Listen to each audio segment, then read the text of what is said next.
That being said, I'm going to introduce one of my freshmen, Vanessa, and she's going to tell you guys a little bit about herself.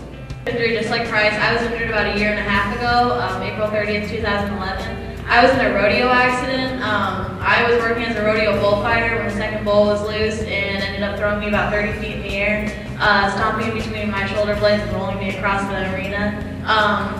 I ended up breaking 3 of my vertebrae in my back, severing my spinal cord, broke some ribs, collapsed my lungs, bruised my heart, stuff like that. I'm considered a complete paraplegic. I have no sensation, like Price was saying he has sensation. Since I actually cut my spinal cord in half, I don't have any sensation from how my armpit's down or any movement. I can't move my legs really. Laura, I'm from Germany, Munich, and I had a snowmobile accident 5 years ago in Michigan actually.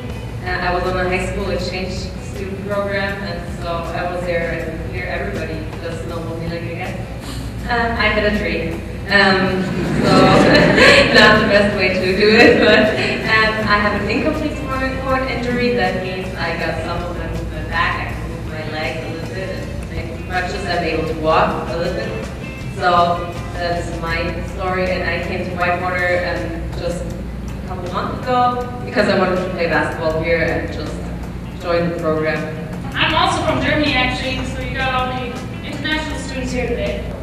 I came to Whitewater when I was not good in the sport at all. I played wheelchair basketball throughout the year. These guys, you see Price is a different chair. We'll explain the difference of the chair in a second. That's called an everyday chair while we're in a ball chair. So this is specifically for the sports, while that's for everyday life. I don't use a chair in my everyday life. I only use a chair in the gym. I have full function of my legs. The reason why I play wheelchair basketball is because I had 4 ACL ruptures within 3 years by the age of 17. I play basketball just like you guys. I jumped, ran around, but my knees are not stable enough to allow me to change of directions. So every time when I play basketball intensely, 4 times within 3 years, I blew out my knees because it doesn't have the stability of ruptured the ligament. Well, after 4 times doing this in 3 years, my doctors would simply tell me that I'm not going to be able to do sports at a high level anymore. So I can still walk, but I'm too unstable to do any change of directions, jump, and run. So anytime I sprint or try and jog, the chances are that I'll blow out my leg and I work constantly. So I still can't use them in everyday life. I don't need to sit in a wheelchair, but to do sports, I gotta use a wheelchair.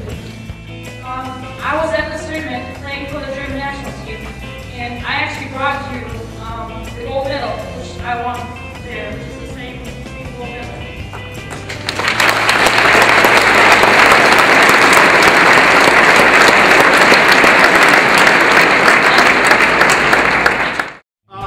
The wheelchair that I'm sitting in right now is what we call an everyday chair. Okay, we call it an everyday wheelchair for everyday use. The chair that she's in the Miami it's a sports chair, right? They strictly only use it for sports. The first difference that you're going to see is on the very front end, they got a big front bar down by where their feet is. Okay, the reason that is because the wheelchair basketball and all sports, right? It's called contact sport. Okay. So when you hit the foot plate, right, it protects your feet. If we're right against my feet, then we're not going to ever do that.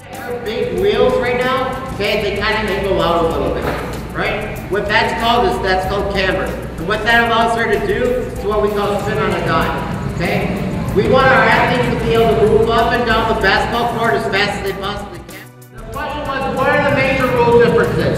And to be honest, there's not many. The major rule difference is there's no double dribble in wheelchair basketball. So if Maria dribbles the basketball, she can pick it up, put it in her lap, right, and then dribble it again, she's just fine.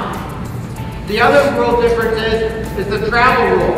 In stand-up basketball, you get two steps before you have to dribble or shoot the basketball, right? In wheelchair basketball, you get 2 pushes. So you can take 1, 2, then you have to dribble, pass, or shoot, right? Everything else is the same, right? Fouls are the same. I can't come up and slap anybody in the face or anything crazy like that, right? That would be a foul.